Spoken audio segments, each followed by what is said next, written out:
Mali e bɛ mun de dɔn Mali la ne bɛ mun dɔn a la i ti tɔ ne k'o f'i ye a wagati tɛ janya o sanga 5 dɔrɔn don Mali walima Manden n'o y'a tɔgɔ fɔlɔ ye n'o sɔrɔla kabi Sunjata Keyita ka lawale la nka bi kuma tɛna bolo o kan bi an bɛna dɔɔnin fɔ faso kan Mali kɛrɛnkɛrɛnnenya la a bɛ farafinna tilibiyanfan jamanaw de fɛ Mali ja filɛ Mali ani jamana damadɔw bɛ danfara bɔ Moritani ale bɛ tilebi fɛ Algérie ale bɛ Sahel kɔrɔyan fan fɛ Niger ale bɛ kɔrɔn fɛ Burkina Faso Côte d'Ivoire ani Guinée olu b'an ni worodugu tilebiyanfan cɛ Sénégal ale bɛ tilebi worodugu yanfan fɛ colonisation n'a bɛ fɔ o ma tubabu mara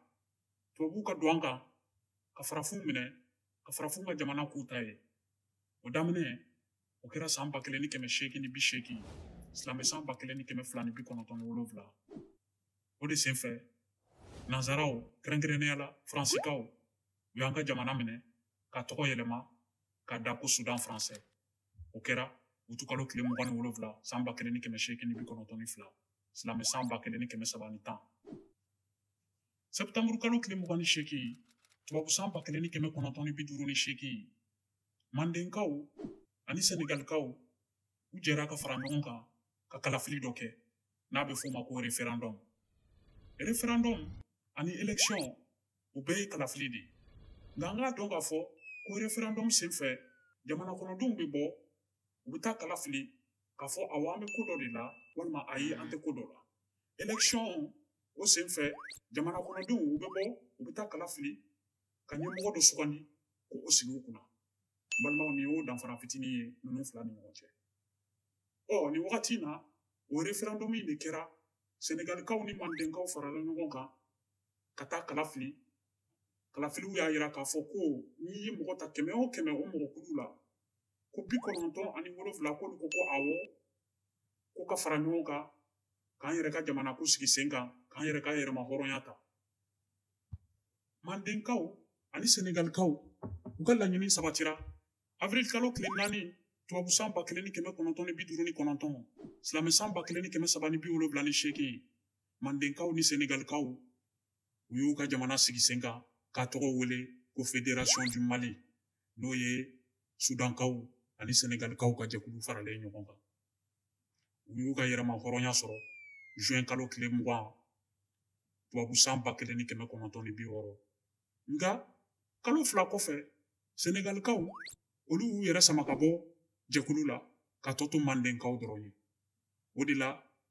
an ka jamana kuntigi fɔlɔ n'o ye Modibo Keyita ye ale fana ye laɲiniw dɔw sabati ka wuli ka taama kɛ ka wuli k'i cɛsiri fo Mali fana k'a ka yɛrɛma hɔrɔnya sɔrɔ septembre kalo tile 22 tubabu san 1960 an ka Mali jɔnjɔn binkɛnɛ sanu ani bilema nin de y'an ka Mali ja ye